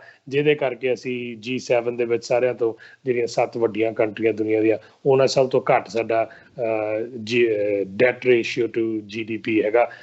ਇਸੇ ਤਰ੍ਹਾਂ ਅਸੀਂ ਉਸ ਨੂੰ ਮੈਜਰ ਕਰਦੇ ਹਾਂ। ਜੇ ਅਸੀਂ ਨਾਲ ਦੀ ਨਾਲ ਜੇ ਅਸੀਂ ਇਸੇ ਤਰ੍ਹਾਂ ਦਾ ਕਰਦੇ ਹਾਂ ਕਿ ਸਾਡੀ ਗਰੋਥ ਨਹੀਂ ਹੋ ਰਹੀ ਇਕੋਨਮੀ ਦੇ, ਫਿਰ ਨੁਕਸਾਨ ਹੋਊਗਾ। ਪਰ ਅਸੀਂ ਆਸ ਕਰਦੇ ਕਿ ਜਿਵੇਂ ਪਿਛਲੇ 4-5 ਸਾਲਾਂ ਦੇ ਵਿੱਚ ਜਿਵੇਂ ਅਸੀਂ ਇਨਵੈਸਟ ਕੀਤਾ ਕੈਨੇਡੀਅਨਸ ਦੇ ਨਾਲ ਗਰੋਥ ਵੀ ਉਸੇ ਤਰ੍ਹਾਂ ਵਧਿਆ। ਇਹੀ ਅਸੀਂ ਆਸ ਕਰਦੇ ਕਿ ਆਹ ਇਨਵੈਸਟਮੈਂਟ ਜਿਹੜੀ ਟੈਂਪਰੇਰੀਲੀ ਕੀਤੀ ਆ ਇਹਦੇ ਨਾਲ ਇੱਕ ਤਾਂ ਜਿਹੜਾ ਰਿਸੈਸ਼ਨ ਪੈਣ ਤੋਂ ਬਚਾਅ ਹੋ ਗਿਆ, ਇੱਕ ਆਉਣ ਵਾਲੇ ਸਮੇਂ ਲਈ ਇੱਕਦਮ ਇਕੋਨਮੀ ਰੋਬਸਟਲੀ ਮੂਵ ਹੋਣ ਵਾਸਤੇ ਫਾਇਦੇਮੰਦ ਹੋਊਗਾ। ਤੇ ਨਾਲ ਹੁਣ ਅਸੀਂ ਇੱਕ ਮਲਟੀਕਲਚਰਲਿਜ਼ਮ ਕੰਟਰੀ ਦੇ ਵਿੱਚ ਰਹਿੰਦੇ ਹੈਗੇ ਆ ਜਿੱਥੇ ਰੇਸਿਜ਼ਮ ਦੀ ਕੋਈ ਥਾਂ ਨਹੀਂ ਹੈਗੀ। ਪਰ ਹੁਣ ਜੇ ਰੇਸਿਜ਼ਮ ਦੀ ਗੱਲ ਕਰੀਏ ਤਾਂ ਬਹੁਤ ਸਾਰੇ ਕੇਸਿਸ ਵੱਧ ਰਹੇ ਨੇ ਕੈਨੇਡਾ ਦੇ ਵਿੱਚ, ਆਲ ਅਕ੍ਰੋਸ ਕੈਨੇਡਾ। ਪਰ BC ਦੇ ਵਿੱਚ ਸਭ ਤੋਂ ਜ਼ਿਆਦਾ ਕੇਸ ਜਿਹੜੇ ਨੇ ਉਹ ਪਾਏ ਜਾ ਰਹੇ ਨੇ ਰੇਸਿਜ਼ਮ ਦੇ ਨੂੰ ਲੈ ਕੇ। ਜਿਹੜੀ ਸਰਕਾਰਾਂ ਦੇ ਵੱਲੋਂ ਕੀ ਕੁਝ ਕੀਤਾ ਜਾ ਰਿਹਾ?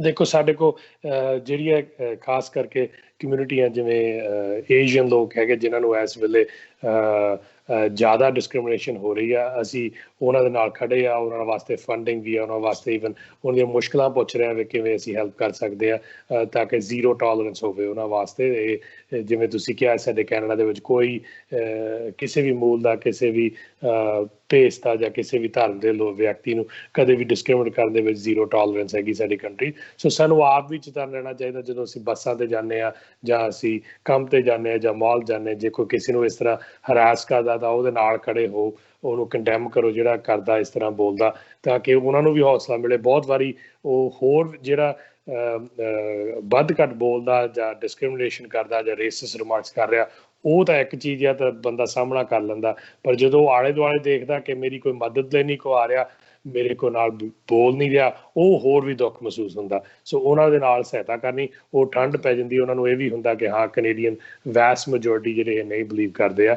ਔਰ ਇਹ ਕਈ ਬਹੁਤ ਗਲਤ ਇੰਟਰਨੈਟ ਦੇ ਉੱਤੇ ਅੱਜ ਨਿਊਜ਼ ਵੀ ਆਈ ਵੀ ਕਈ ਕੰਟਰੀਆਂ ਜਿਵੇਂ ਰਸ਼ੀਆ ਔਰ ਚਾਈਨਾ ਨੂੰ ਬਲੇਮ ਕੀਤਾ ਜਾ ਰਿਹਾ ਕਿ ਉਹ ਗਲਤ ਫਹਿਮੀਆਂ ਨਿਊਜ਼ ਦੇ ਵਿੱਚ ਸ਼ੇਅਰ ਕਰ ਰਹੀਆਂ ਜਿਨ੍ਹਾਂ ਇਹ ਪੈਂਡੈਮਿਕ ਨੂੰ ਹੋਰ ਸਕੈਰੀ ਜਾਂ ਇਹਨੂੰ ਮਾਹੌਲ ਬਣਾਉਣ ਵਾਸਤੇ।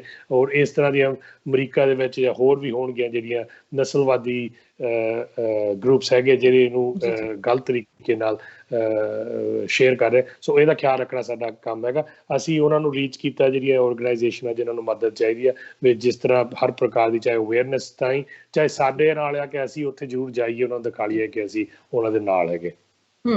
ਜਿਹੜੇ ਹੁਣ ਕੈਨੇਡਾ ਦੇ ਲੋਕ ਨੇ ਜਿਹੜੇ ਵੱਖ-ਵੱਖ ਦੇਸ਼ਾਂ ਦੇ ਵਿੱਚ ਸੀ, ਖਾਸ ਕਰਕੇ ਇੰਡੀਆ ਦੇ ਵਿੱਚ, ਫਲਾਈਟਾਂ ਉੱਥੋਂ ਲਗਾਈਆਂ ਗਈਆਂ ਅਲੱਗ-ਅਲੱਗ ਫੇਜ਼ ਦੇ ਥਰੂ। ਜਿਹੜੀਆਂ ਫਲਾਈਟਸ ਜਿਹੜੀਆਂ ਹਜੇ ਵੀ ਆ ਰਹੀਆਂ ਨੇ, ਡਾਇਰੈਕਟ ਫਲਾਈਟਸ ਵੀ ਜਿਹੜੀਆਂ ਆ ਰਹੀਆਂ ਸੀਗੀਆਂ ਵੈਨਕੂਵਰ ਤੇ ਟੋਰਾਂਟੋ ਦੇ ਵਿੱਚ। ਸੋ ਕੀ ਸਟੇਟਸ ਹੈਗਾ ਹੈ? ਕਿੰਨੇ ਲੋਕ ਇੱਥੇ ਪਹੁੰਚ ਚੁੱਕੇ ਨੇ ਕੈਨੇਡਾ ਦੇ ਵਿੱਚ?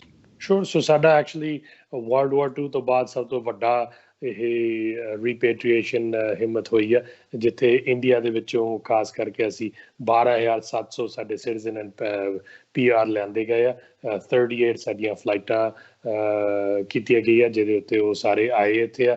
ਔਰ ਵੈਸਟ ਮੈਜੋਰਟੀ ਜਿੰਨੀ ਰਿਕੁਐਸਟ ਕੀਤੀਆਂ ਸੀ ਫਲਾਈਟਾਂ ਸਾਨੂੰ ਕੈਨੇਡੀਅਨ ਸਿਟੀਜ਼ਨਸ ਜਾਂ ਜਿਹੜੇ ਉਹਨਾਂ ਦੇ ਨਾਲ ਟਰੈਵਲਿੰਗ PR, ਉਹ ਕਹਿ ਲਓ 95%, 98% ਉਹ ਸਾਰੇ ਵਿਅਕਤੀ ਇੱਥੇ ਆ ਗਿਆ। ਕੁਛ ਅਜੇ ਉੱਥੇ ਹੈਗੇ ਆ ਜਿਹੜੇ ਕਿ ਆਈਦਰ ਸੀਗੇ ਡਿਫਰੈਂਟ ਏਰੀਆਜ਼ ਦੇ ਵਿੱਚ, ਜਿਹੜੇ ਕਿ ਚਾਹੇ ਦਿੱਲੀ ਜਾਂ ਅੰਮ੍ਰਿਤਸਰ ਜਾਂ ਮੁੰਬਈ ਦੇ ਏਅਰਪੋਰਟ ਤੋਂ ਦੂਰ, ਉਸ ਕਰਕੇ ਉਹ ਉਹਨਾਂ ਥਾਵਾਂ 'ਤੇ ਨਹੀਂ ਪਹੁੰਚ ਸਕੇ ਜਾਂ ਉਹਨੇ ਬਹੁਤ ਲੇਟ ਦਿੱਤਾ। ਉਹਨਾਂ ਵਾਸਤੇ ਉਹ ਰੋਸਟਰ ਰੱਖ ਰਹੇ ਆ ਵੀ ਜਿੱਥੇ ਵੀ ਸਹਾਇਤਾ ਕਰ ਸਕਦੇ, ਜੇ ਕੋਈ ਹੋਰ ਫਲਾਈਟ ਦੀ ਜ਼ਰੂਰਤ ਪਈ ਤਾਂ ਲਾਉਣਗੇ। ਪਰ ਰਾਈਟ ਨਾਓ ਅਸੀਂ ਇਹ ਗੋਲ ਕਰਦੇ ਹਾਂ ਕਿ ਇੰਡੀਆ ਨੇ ਹੁਣ ਕਿਹਾ ਕਿ ਉਹਨਾਂ ਦੀਆਂ ਜਿਹੜੀਆਂ ਰੀਪੇਟਰੀਏਸ਼ਨ ਫਲਾਈਟਾਂ ਸ਼ੁਰੂ ਹੋਈਆਂ, ਜਿਹਦੇ ਵਿੱਚ 5 ਕੈਨੇਡਾ ਨੂੰ ਵੀ ਆ ਚੁੱਕੀਆਂ, 2 ਵੈਨਕੂਵਰ, 3 ਟੋਰਾਂਟੋ, ਉਹਨਾਂ ਦੇ ਵਿੱਚ ਜਿਹੜੇ ਸਿਟੀਜ਼ਨ PR ਜਾਂ ਵਰਕ ਪਰਮਿਟ ਵਾਲੇ ਜਿਹੜੇ ਉੱਥੇ ਹੈਗੇ ਉਹ ਚੜ੍ਹ ਸਕਦੇ ਆ, ਲੈ ਸਕਦੇ ਫਲਾਈਟ ਟਿਕਟ, ਤਾਂ ਉਹਨਾਂ 'ਤੇ ਆ ਸਕਦੇ। ਸੋ ਉਹਨਾਂ ਨੂੰ ਮੈਂ ਇਹ ਬੇਨਤੀ ਕਰਦਾ ਕਿ ਉਹ ਔਨ ਦੇਅਰ ਓਨ ਜਿਹੜੀ ਏਅਰ ਇੰਡੀਆ ਦੀ ਵੈਬਸਾਈਟ ਆ ਉੱਤੇ ਜਾ ਕੇ ਧਿਆਨ ਨਾਲ ਦੇਖਦੇ ਰਹਿਣ। ਜਦੋਂ ਵੀ ਓਪਨ ਅਪ ਹੁੰਦੀਆਂ ਫਲਾਈਟਾਂ, ਚਾਹੇ ਉਹ ਇੰਗਲੈਂਡ ਤੱਕ ਹੋਣ ਚਾਹੇ ਉਹ ਇੱਥੇ ਤੱਕ, ਇੰਗਲੈਂਡ ਤੋਂ ਫੇਰ ਕੈਨੇਡਾ ਤੁਸੀਂ ਆ ਸਕਦੇ। ਇਸੇ ਤਰ੍ਹਾਂ ਮੈਂ ਸੁਣਿਆ ਕਿ ਤੁਸੀਂ ਜੇ ਦੁਬਈ ਤੱਕ ਆ ਸਕਦੇ ਹੋ, ਉੱਥੋਂ ਐਮਰੇਟਸ ਮੌਂਟਰੀਅਲ ਤੱਕ ਆਉਂਦੀ ਆ 2 ਵਾਰੀ ਹਫ਼ਤੇ ਦੇ, ਉੱਥੇ ਤੁਸੀਂ ਆ ਸਕਦੇ ਹੋ, ਉੱਥੋਂ ਫਿਰ ਡੋਮੈਸਟਿਕ ਫਲਾਈਟ ਨਾ ਆ ਸਕਦੇ। ਸੋ ਇਹ ਵੱਖ-ਵੱਖ ਐਵਨਿਊਜ਼ ਦੇ ਵਿੱਚ KLM ਦੀ ਵੀ ਕਦੇ ਫਲਾਈਟ ਆਉਂਦੀ ਆ, ਉਹ ਹਾਲੈਂਡ ਤੋਂ ਲੈ ਕੇ ਟੋਰਾਂਟੋ ਤੱਕ ਆਉਂਦੀ ਹੈ। ਸੋ ਇਹ ਤੁਹਾਨੂੰ ਧਿਆਨ ਰੱਖਣਾ ਪਊਗਾ, ਪਰ ਇਹ ਗਵਰਨਮੈਂਟ ਦੇ ਨਾਲ ਕੰਟਰੋਲ ਦੇ ਵਿੱਚ ਨਹੀਂ ਹੈਗੀਆਂ। ਇਹ ਤੁਹਾਨੂੰ ਆਪ ਆਪਣੀ ਹਿੰਮਤ ਕਰਨੀ ਪੈਣੀ ਆ ਟੋਲਣ ਵਾਸਤੇ। ਔਰ ਤੁਸੀਂ ਹਾਈ ਕਮੇਟੀ ਨੂੰ ਜ਼ਰੂਰ ਆਪਣੀ ਰਜਿਸਟ੍ਰੇਸ਼ਨ ਰੱਖੋ ਜਾਰੀ। ਈਵਨ PR ਵੀ ਈਮੇਲ ਕਰਕੇ ਦੱਸ ਦੇਣ ਕਿ ਅਸੀਂ ਇੱਥੇ ਹੈਗੇ ਆ, ਤਾਂ ਕਿ ਗਵਰਨਮੈਂਟ ਨੂੰ ਇਹ ਪਤਾ ਹੋਵੇ ਵੀ ਕਿੰਨੇ ਕੁ ਅਮਾਊਂਟ ਸਟੋਲ ਰਹੇ ਆ, ਕਿੰਨੇ ਕੁ ਵਾਪਸ ਆ ਗਏ ਆ, ਤੇ ਕੀ ਅਰੇਂਜਮੈਂਟ ਕਰਦੀ ਆ। ਆਸ ਕਰਦੇ ਕਿ ਇੰਡੀਆ ਹੋਪਫੁਲੀ ਆਪਣਾ ਲਾਕਡਾਊਨ ਖੋਲ ਕੇ ਤਾਂ ਫਲਾਈਟਾਂ ਨੂੰ ਮੁੜ ਕੇ ਰਿਜ਼ਿਊਮ ਕਰੇ, ਤਾਂ ਕਿ ਜਿਹੜੇ ਬਾਕੀ ਸਟੈਂਡਰਡ ਆ ਉਹ ਵੀ ਆ ਜਾਣ। ਜੇ ਇਹ ਫਲਾਈਟਾਂ ਜਿਹੜੀਆਂ ਨਹੀਂ ਰਿਜ਼ਿਊਮ ਹੁੰਦੀਆਂ, ਕਿਉਂਕਿ ਆਸ ਕਰ ਰਹੇ ਆ ਲੋਕ ਕਿ ਜੂਨ ਦੇ ਮਿਡ ਤੱਕ ਜਿਹੜੀਆਂ ਫਲਾਈਟਾਂ ਰਿਜ਼ਿਊਮ ਹੋ ਜਾਣਗੀਆਂ, ਪਰ ਜੇ ਨਹੀਂ ਹੁੰਦੀਆਂ, ਲਾਕਡਾਊਨ ਹੋਰ ਐਕਸਟੈਂਡ ਹੁੰਦਾ ਆ, ਤਾਂ PR ਜਾਂ ਵਰਕ ਪਰਮਿਟ ਦੇ ਜਿਹੜੇ ਲੋਕ ਹੈਗੇ ਨੇ ਕੈਨੇਡਾ ਦੇ, ਜਿਹੜੇ ਇੰਡੀਆ ਦੇ ਵਿੱਚ ਸਟਕ ਨੇ, ਉਹਨਾਂ ਦੇ ਲਈ ਫਲਾਈਟਸ ਜਿਹੜੀਆਂ ਨੇ ਉਹ ਲਗਾਈਆਂ ਜਾਣਗੀਆਂ, ਜਿਵੇਂ ਸਿਟੀਜ਼ਨ ਨੂੰ ਲੈ ਕੇ ਆ ਰਹੀਆਂ ਨੇ। ਇਹ ਦੇਖੋ, ਇਹ ਹਾਈ ਕਮਿਸ਼ਨ ਨੂੰ ਤਾਂ ਗਲੋਬਲ ਅਫੇਅਰਸ ਨੂੰ ਅਸੈਸ ਕਰਨਾ ਪੈਣਾ, ਉਹ ਨਹੀਂ ਧਿਆਨ ਨਾਲ ਦੇਖਣਾ ਕਿੰਨੇ ਹੈਗੇ ਆ, ਕੀ ਅਵੇਲੇਬਿਲਿਟੀ ਹੈਗੀ ਆ, ਔਰ ਉਹਦੇ ਬੇਸਿਸ ਦੇ ਉੱਤੇ। ਕਿਉਂ ਬਹੁਤ ਵਾਰੀ ਅਸੀਂ ਅਨਾਊਂਸ ਕਰ ਦਿੱਤਾ, ਕਈ ਵਾਰੀ ਲੋਕ ਕਹਿ ਦਿੰਦੇ ਪਹਿਲਾਂ, ਫਿਰ ਐਕਚੁਅਲੀ ਉਹ ਫਲਾਈਟ ਲੈਂਦੇ ਨਹੀਂ ਹੈਗੇ ਜਾਂ ਰਜਿਸਟਰ ਨਹੀਂ ਕਰਦੇ। ਜਿਵੇਂ ਓਰੀਜਨਲੀ 27,000 ਕੈਨੇਡੀਅਨਸ ਹੈਗੇ ਉੱਥੇ, ਪਰ ਓਨਲੀ ਪਹਿਲਾਂ 5,000 ਨੇ, ਫਿਰ 8,000 ਨੇ, ਇਵੈਂਚੁਅਲੀ ਅਬਾਊਟ 13,000 ਨੇ ਐਕਸਪ੍ਰੈਸ ਕੀਤਾ ਸੀਗਾ ਇੰਟਰਸਟ, ਜਿਹਦੇ 'ਚੋਂ 12,700 ਆ ਗਿਆ। ਸੋ ਉਸ ਬੇਸਿਸ ਦੇ ਨਾਲ ਸਾਨੂੰ ਅਸੈਸਮੈਂਟ ਕਰਨੀ ਪੈਂਦੀ ਹੈ। ਔਰ ਤਦੇ ਮੈਂ ਕਹਿ ਰਿਹਾ ਕਿ ਜਿਹੜੇ ਵੀ ਉੱਥੇ PR ਜਾਂ ਵਰਕ ਪਰਮਿਟ ਵਾਲੇ ਹੈਗੇ ਆ, ਜਿਹੜੇ ਆਉਣਾ ਚਾਹੁੰਦੇ ਆ, ਉਹ ਹਾਈ ਕਮਿਸ਼ਨ ਨੂੰ ਜ਼ਰੂਰ ਈਮੇਲ ਰਾਹੀਂ ਆਪਣਾ ਦੱਸ ਦੇਣ। ਉਹਦੇ ਨਾਲ ਉਹ ਹਾਈ ਕਮਿਸ਼ਨ ਨੂੰ ਪਤਾ ਹੋਊਗਾ ਵੀ ਕਿੰਨੇ ਹੈਗੇ, ਕਿੰਨਿਆਂ ਨੂੰ ਚਾਹੀਦਾ ਇੱਥੇ। ਉਹਦੇ ਬੇਸਿਸ ਦੇ ਨਾਲ ਪ੍ਰੋਬਬਲੀ PR ਨੂੰ ਪਹਿਲਾਂ ਅਗੇਨ ਪਹਿਲ ਦਿੱਤੀ ਜਾਊਗੀ, ਸਿਟੀਜ਼ਨ ਤੋਂ ਬਾਅਦ ਜਿਹੜੇ ਕੋਈ ਸਿਟੀਜ਼ਨ ਰਹਿੰਦੇ ਉਸ ਤੋਂ ਬਾਅਦ PR। ਔਰ PR ਲਈ ਅਸੀਂ ਖੋਲ੍ਹਿਆ ਸੀਗਾ, ਜਿਹੜੀ ਲਾਸਟ ਫਲਾਈਟ ਸੀ ਅਨਾਊਂਸ ਕੀਤਾ ਸੀ ਕਿ ਉਹਦੇ ਵਿੱਚ ਥਾਂ ਸੀਗਾ PR ਵਾਸਤੇ, ਵੀ ਕੋਈ ਵੀ PR ਲੈਣਾ ਚਾਹੁੰਦਾ ਤਾਂ ਅਸੀਂ ਅਨਾਊਂਸ ਕੀਤਾ ਸੀਗਾ, ਤਾਂ ਫਿਰ ਉਹ ਭਰ ਦਿੱਤੀ। ਅਸੀਂ ਅੰਮ੍ਰਿਤਸਰ ਦੀ ਐਨ ਦਿੱਲੀ ਵਾਲੀ ਫਲਾਈਟਾਂ 'ਤੇ ਥੋੜ੍ਹਾ ਜਿਹਾ PR ਵਾਸਤੇ ਥਾਂ ਸੀਗਾ, ਔਰ ਇਸ ਕਰਕੇ ਅਸੀਂ ਉਹਨਾਂ ਗਾਉਣ ਵਾਲੇ ਵੀ ਜਿਹੜੇ ਹੈਗੇ ਉੱਥੇ, ਉਹਨਾਂ ਲਈ ਵੀ ਖੋਲਾਂਗੇ ਫਲਾਈਟ। ਜੀ ਬਿਲਕੁਲ। Mrs Rai, thank you for all the information. ਕੀ ਕਹਿਣਾ ਚਾਹੁੰਦੇ ਆ ਜਾਂਦੇ ਜਾਂਦੇ ਵਿਊਅਰਸ ਨੂੰ? ਮੈਂ ਇਹ ਕਹਿਣਾ ਚਾਹੁੰਦਾ ਕਿ ਦੇਖੋ, ਹੁਣ ਇਕੋਨਮੀ ਸਲੋਲੀ ਓਪਨ ਹੋ ਰਹੀ ਹੈ, ਹਰ ਇੱਕ ਵੱਖ-ਵੱਖ ਸੂਬਿਆਂ ਨੇ ਅਨਾਊਂਸ ਕੀਤਾ, ਪਰ ਇਹਦਾ ਇਹ ਨਹੀਂ ਮੀਨ ਕਿ ਅਸੀਂ ਇਹਨੂੰ ਫਲੌਂਟ ਕਰੀਏ, ਆਪਾਂ ਰੂਲਸ ਨੂੰ ਨਾ ਅਬਾਈਡ ਕਰੀਏ। ਆਪਣਾ ਫੇਸ ਮਾਸਕ, ਕਵਰਿੰਗ, ਗਲਵ ਪਾਉਣੇ, ਸੋਸ਼ਲ ਡਿਸਟੈਂਸ ਰੱਖਣੀ, ਇਹ ਜ਼ਰੂਰ ਇਸੇ ਤਰ੍ਹਾਂ ਰੱਖੀਏ, ਤਾਂ ਕਿ ਅਸੀਂ ਜਿਹੜਾ ਇਹ ਕੋਵਿਡ ਦਾ ਆਊਟਬ੍ਰੇਕ ਹੈ, ਜਿਹੜਾ ਹੁਣ ਕੰਟਰੋਲ ਹੋਇਆ, ਖਾਸ ਕਰਕੇ BC ਦੇ ਵਿੱਚ ਬਹੁਤ ਵਧੀਆ ਤਰੀਕੇ ਨਾਲ, ਇਹਨੂੰ ਵਧਣ ਨਾ ਦਈਏ, ਸਪਾਈਕ ਨਾ ਹੋਣ ਦਈਏ, ਤਾਂ ਕਿ ਆਪਣੇ ਆਪਣੇ ਕੰਮ ਵੀ, ਬਿਜ਼ਨਸਿਸ ਵੀ ਖੁੱਲ੍ਹ ਜਾਣ, ਆਪਾਂ ਆਪਣੇ ਰੁਜ਼ਗਾਰ ਵੀ ਮੁੜ ਕੇ ਕਰੀਏ, ਪਰ ਨਾਲ ਦੀ ਨਾਲ ਜਿਹੜੇ ਹਸਪੀਟਲ ਆ, ਉਹਨਾਂ ਨੂੰ ਵੀ ਅਸੀਂ ਇੰਨੀ ਭੀੜ ਨਾ ਦਈਏ ਕਿ ਸਾਡੇ ਕੋਵਿਡ ਵਿਕਟਮ ਬਹੁਤ ਅੱਪ ਹੋ ਜਾਣ। ਜੀ ਬਿਲਕੁਲ, thank you so much ones again. ਤੁਹਾਡਾ ਬਹੁਤ ਬਹੁਤ ਧੰਨਵਾਦ ਕਿ ਤੁਸੀਂ ਸਾਨੂੰ ਟਾਈਮ ਟੂ ਟਾਈਮ ਕੱਢ ਕੇ ਇਨਫੋਰਮੇਸ਼ਨ ਦਿੱਤੀ, ਤੇ ਤੁਸੀਂ ਵੀ ਆਪਣਾ ਰੱਖੋ ਖਿਆਲ। Thank you so much. Thank you. ਅੱਜ ਗੱਲਬਾਤ ਹੋਈ ਮਿਸਟਰ ਰਣਦੀਪ ਸਰਾਏ ਦੇ ਨਾਲ, ਜਿਨ੍ਹਾਂ ਨੇ ਸਾਨੂੰ ਦੱਸਿਆ ਕਿ ਫੈਡਰਲ ਗਵਰਨਮੈਂਟ ਕੀ ਕਰ ਰਹੀ ਹੈ ਕੈਨੇਡੀਅਨਸ ਦੇ ਲਈ, ਤੇ ਹੁਣ ਇਕੋਨਮੀ ਦੁਬਾਰਾ ਰਿਜ਼ਿਊਮ ਹੋ ਰਹੀ ਹੈਗੀ ਹੈ। ਸੋ ਸਾਡਾ ਫਰਜ਼ ਬਣਦਾ ਕਿ ਅਸੀਂ ਗਾਈਡਲਾਈਨਸ ਨੂੰ ਫੋਲੋ ਕਰਦੇ ਰਹੀਏ, ਹੈਲਥ ਗਾਈਡਲਾਈਨਸ ਨੂੰ ਫੋਲੋ ਕਰਦੇ ਰਹੀਏ। ਬਾਕੀ ਅਪਡੇਟਸ ਦੇ ਲਈ ਤੁਸੀਂ ਦੇਖਦੇ ਰਹੋ FYI ਮੀਡੀਆ। ਮੈਨੂੰ ਦਿਓ ਇਜਾਜ਼ਤ। ਸਤਿ ਸ਼੍ਰੀ ਅਕਾਲ।